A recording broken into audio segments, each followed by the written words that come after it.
Tapos nakikita, sinusukat yung mga bakterya. Nababawasan yung bakterya, may mga naliligo na. Pinagbawalan lang dahil sabi ng mga pulis. Akala nyo lang po malinis yan. Marami pa po sa loob yan. Bakterya. Tinabunan ng dolomite. Dating basurahan yun. Dating taihan nyo ng mga kori-kori. Yung mga dilawan po, taihan nila yan eh. Alam nyo kung sino po ang unang nagreklamo, tinatayo yung yung pinagaganda yung Manila Bay, yung dolomite. Mga kori-kori, yung mga dilawan. Mawawalan sila ng taihan eh. Boracay, saan ka nakakita ng presidente na pinasarang Boracay para linisin? Si Digong lang. Yung mga akala mo imposible, putya, araw-araw naglilinis sa Ilog Pasig. Na iba bigla eh. Si Tatay Digong, nakita natin, mahirap pa rin tayo, pero nakakita tayo ng pag-asa. Nakakita tayo ng matunay ng mga proyekto. Skyway to, putya. Hindi na ako natatraffic. Uy, Manila Bay. Uy, Ilog Pasig, gumaganda na. Uy, Boracay, luminis, lumaki yung beach. Walang sinisino.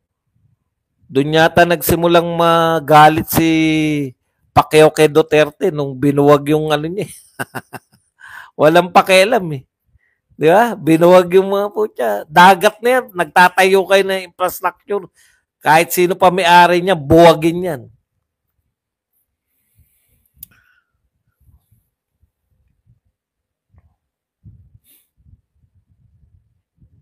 Araw-araw yung MRT sira. Nawala na sira nung panahon ni Duterte. Pwede naman palang hindi. Ang dami talagang tumino. Mga kapatid, yung mga tumino na yun, no? Nagtimpilan pala. 6 na taon. Dahil sa takot kay Duterte, hindi tayo pwede magnakaw ngayon. Yung mga 6 na taon na nagtimpi sa pagnanakaw, 6 na taon, ngayon siga na naman. Balik na naman. Alam niyo po kung bakit? Kung sinasabi na tunay na paglilingkod. Kasi wala naman tayong nakitang ganyan na presidente. Wala tayong nakitang presidente katulad ni Tatay Digong. Nagkukwentuhan lang po tayo na kahit wala na po tayo doon sa topic natin dapat. Wala tayong nakita na ganyan. Pati po yung China na yan, lagi nyo sinasabi na China, problema kasi mabait si Tatay Digong. Ano ngayon kung kaibigan natin ng China noon? Masama ba makipagkaibigan? Friends to all, enemies to none? Kaibigan din naman natin ng US. Kaibigan din natin ng lahat. Ang problema sa inyo, pinasama ninyo yung pakikipagkaibigan sa China ngayon. Hindi po ako pro-China. Kinukundin ako yung lintik na mga pambobomba nila. Kaya ako hindi nyo ako mahuli yan na pro-China ka eh. Kayo hamunin ko. Yung mga nagsasabing hindi sila maka-NPA. Ikondinan nyo nga yung NPA. Yung mga makabayan black, hindi nila. Ako sabihin nyo, pro-China ka ba doon? Kinukundin ako. Yung pambobomba ng China, yung panggigipit ng China dyan sa West Philippine Sea. Pero hindi po masama makipagkaibigan ka sa China para wala kayong problema sa tinatawag nating West Philippine Sea.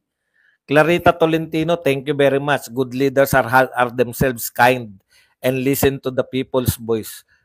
Correct. Alam nyo, totoo yan sinabi ni Clarita. Clarita ba yun? Yung sinasabi po ni Luz Clarita, isa kang between sa gabing madilim. Luz Clarita. Kakaiba po si Tatay Digong dahil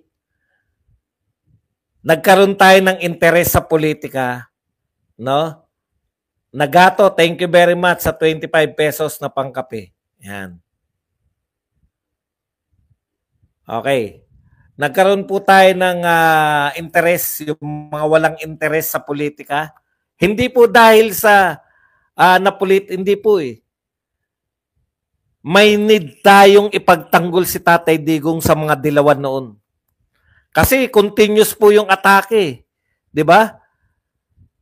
Pinagre-resign po si Tatay Digong. Hashtag let Lenny lead. Hashtag Aus Duterte. Totoo yan. Alam niyo yung direkta yun ha. Oy, BBM administration at mga kapanalig ni BBM. Ito po direkta. Hashtag Aus Duterte. Nananawagan talaga. Hindi po mag-resign ha. Hindi po nananawagan na mag-resign. Aus. Alam niyo po yung panawagan na Aus Duterte? Tanggalin si Duterte sa pwesto. Let Lenny lead. Ano pagkakaiba ng isang secure na presidente at sa isang insecure na presidente? Yung secure na presidente, sige, magngangawa lang kayo dyan. May pinakulong ba si Tatay Digong na mga nagsasabing Aus Duterte? Let Lenny lead? Meron bang nakulong na mga vlogger, na mga dilawan na nagsasabing Aus Duterte? Yung mga nagsasabing tulog si Duterte tuwing may mga bagyo at si Lenny ang umaawat sa bagyo. Meron ba na pinakulong si Duterte? May pinatawag ba para imbestigahan? Wala. Kasi secure yung mama eh. Gaano ka-secure?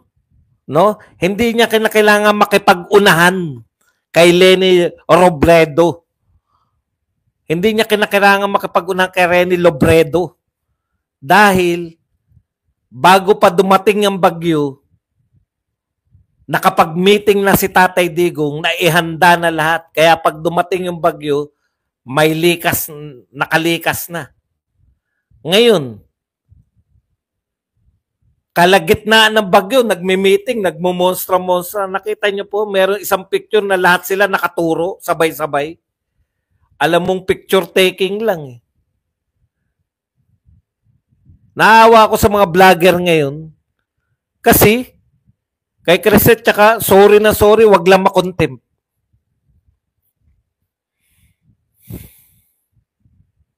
Wala pong pinakulong si Duterte dahil binanatan siya. Babanatan ka lang din.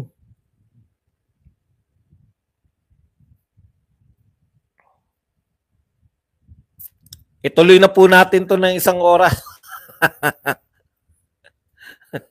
Kaya po mahal si Tatay Digong kasi kasalanan mo, Tatay Digong, dahil nagpakita ka ng tapat na paglilingkod.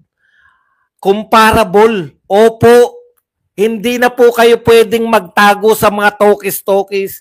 Hindi na po pwedeng magtago kayo sa mga balita nyo sa mainstream media na panay hallelujah, amen dyan sa inyong amo. Mainstream media nga, mainstream media na nga, wala pang may balita na hallelujah, amen. Wala kasing proyekto. Mismo nga si Auntie Claire na eh. Ano po nangyari sa mga proyekto natin? Nilulutas na po natin yung problema sa right of way. 3 taon na right of way pa rin. Ano po masabi nyo sa problema natin dito sa sa may mga nagwewelgang mga jeepney driver? Makikipag-usap po tayo para sa win-win solution. 3 taon na nagrarally, win-win solution pa rin. Pag-aaralan pa lang. Pag-aaralan na lahat, pag-aaralan. Pucha, pag may naghukay, dito itatayo ang kung ano man ang gustong itayo. Pucha, magwawala. Mayroon ba si Duterte niyan? Mayroon ba si Duterte niyan? Hukay pa lang nagagawa nyo, pinagmalakihan nyo na si Duterte. Wala pa nga kayo ni isang tulay. In-inaugurate nyo, ilan pa lang na in-inaugurate nilang tulay? Bumagsak pa. Tapos, di ba kay Duterte yan? Di ba dapat kay Duterte sisi niyan? Puta, lahat pala isisisi nyo kay Duterte. Pabalikin nyo na si Duterte, wala nang sisisihin sa inyo. Pinatigil nyo yung biyahe mula Bikutan ba? Mula Bikutan papunta ng Divisoria. Pinatigil nyo yung biyahe. Wala namang ginagawa. Anak ng pupa. Anong gagawin nyo ron? Basta pinatigil namin. Pinag-aaralan namin ang gagawin. Sa dami ng pinag-aaralan nila, putya, baka 3 doctorate na si Marcos niyan.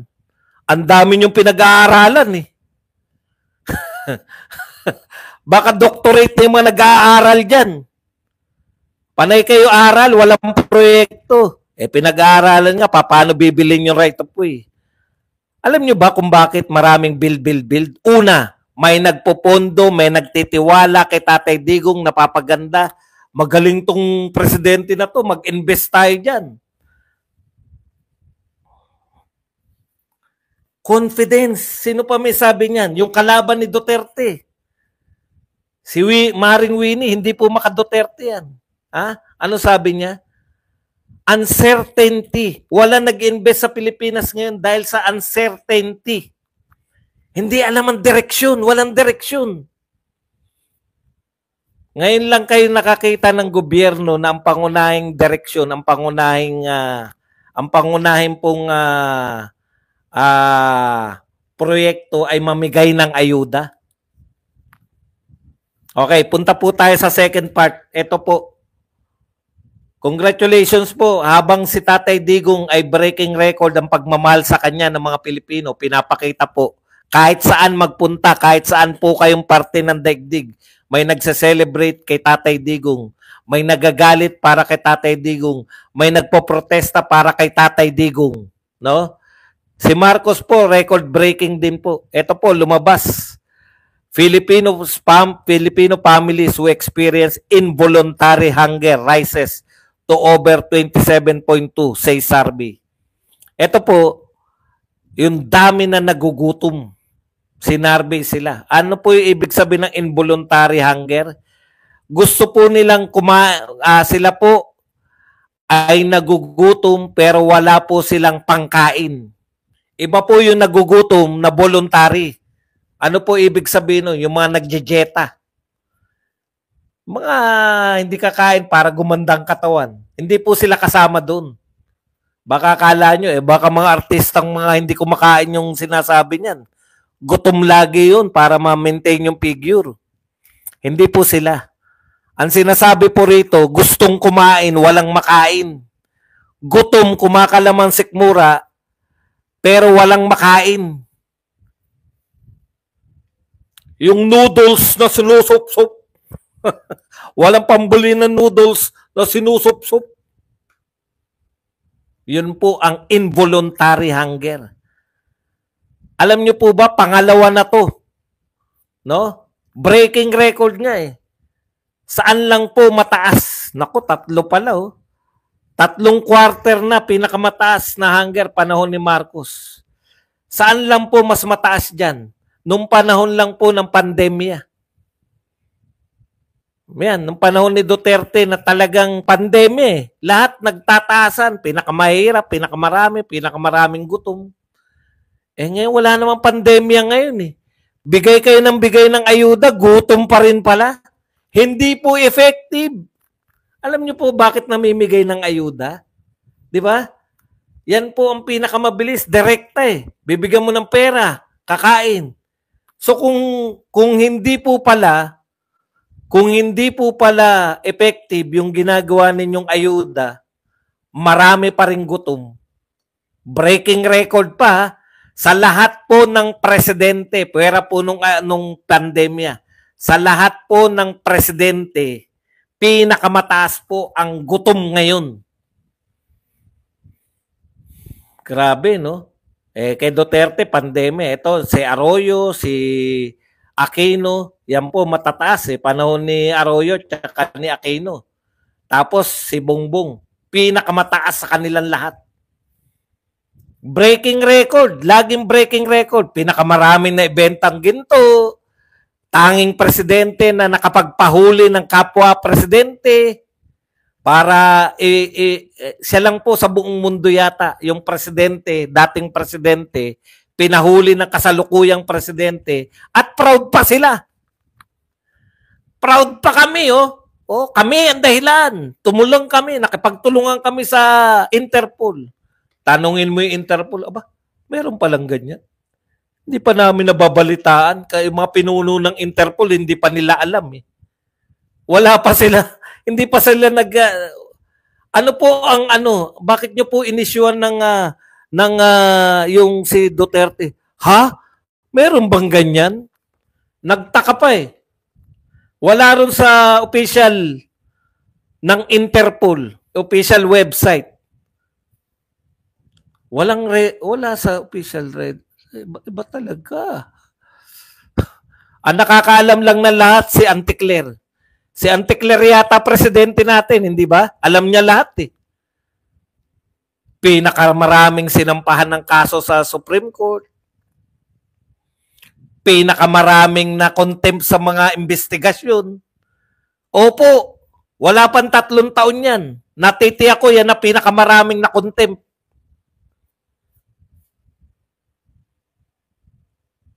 Putya, dati talagang gigil na gigil na. Hindi ka ba talaga magsasabi ng totoo? I invoke my rights to remain silent. Talaga bang hindi? Ang sinasabi lang po, dahil matalino po sila Miriam Defensor Santiago. Alam niyo sinasabi ni Miriam, kahit gigil na. Ang sinasabi ni, red notice. Wala pa po red notice yung Interpol, umaksyon na. Action agad. Yun po yung ibig sabihin kung hindi pa nila alam ng Interpol. Pinakamaraming nawawalang pondo na hindi maipaliwanag. Saan ka nakakita? Daang bilyon po siya. Saan napunta yung pondo na kinuha nyo sa PhilHealth? Yan po, pinagawa sa tulay. Pinondohan na pala yung tulay. Iniutang na yung tulay sa Korea, may pondo na. Pinondohan pa uli ng PhilHealth. Hindi pa pala nasisimulan hanggang ngayon. Yan po ang ating kasalukuyan. Breaking record. Ang epekto ng lahat ng yan, pinakamataas na budget, pinakamalaking utang, pero pinakamaraming gutom. Dinaig pa, alam niyo po, kung sa utang po, no? Kung sa utang lang po, dapat ang pinakamarami tayong utang nung panahon ng pandemya. Kasi crisis eh. Baliktad eh. Tapos na pandemya, breaking record. Pero maraming salamat pa rin, BBM. Tinapos mo na. Maraming salamat, BBM, at tinapos mo na yung political career ng mga Marcos in national level, no? Wala nang mananalo na Marcos na senador, wala nang mananalo na Marcos na presidente o vice president. Kawawa naman si Charis.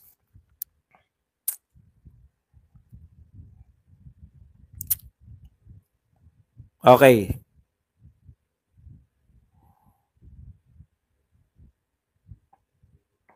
Sa kasawiang palad, nakakulong ngayon si Tatay Digong. Pero in a positive note, ilan po yung mga tao? Alam nyo po kasi marami pong nabigyan ng katalinuhan, nabigyan po ng karangyaan. Yung iba sabay-sabay pa eh.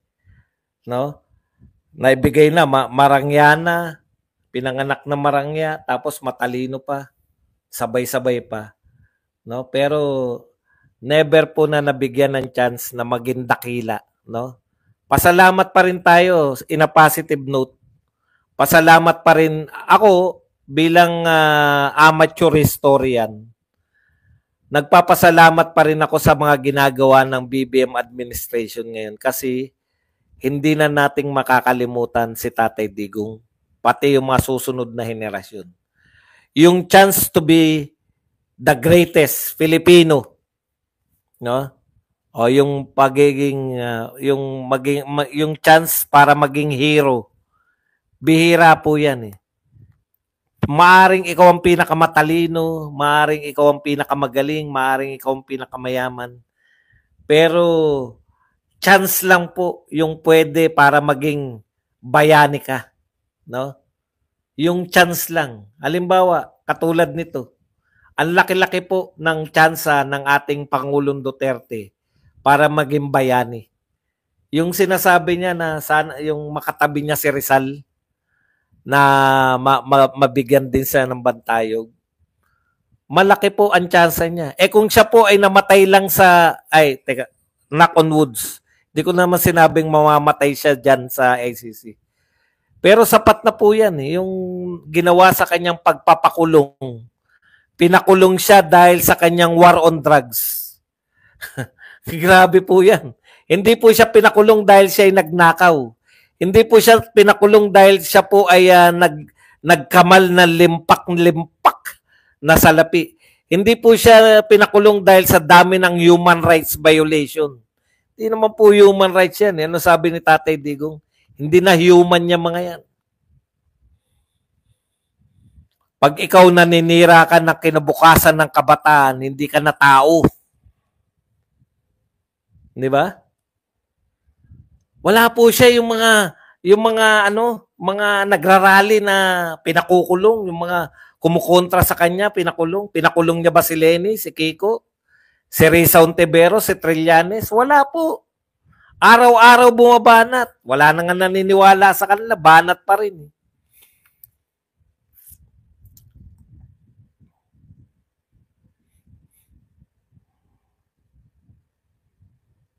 Pero lahat po yan pwedeng makalimutan lang siya. Di ba? Makakalimutan ka lang dahil mamamatay ka sa katandaan. Tapos wala na, isa-celebrate ka ng ilang panahon. Sino pa ba nakakaalala sa atin sa sa mga presidente? Carlos Garcia, Magsaysay. Wala na mababasa nyo sila sa history ng Pilipinas bilang presidente. Pero unlike kala Bonifacio, kala Rizal na pinag-aaralan talaga yung mga na sila ay mga dakilang bayani. Yan po ang binigay ni Marcos, yung pagkakataon na maging bayani si Tatay Digong. No? Kinidnap sa Pilipinas, dinala sa ibang bansa para ipakulong. First time po yan. No? Marami po nakukulong mga dakila dahil po nakulong sila sa bansa nila. Nelson Mandela, Mahatma Gandhi, no? Nakulong sila sa bansa nila dahil sa politika.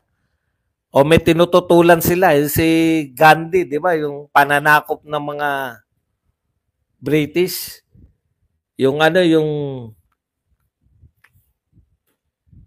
sa South Africa naman kay Nelson Mandela, yung apartheid.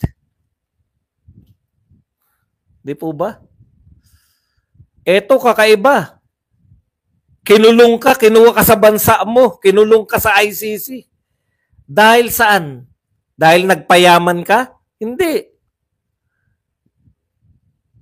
Dahil nagpakulong ka ng maramihan, nagpapatay ka dahil sa kanilang political beliefs? Hindi.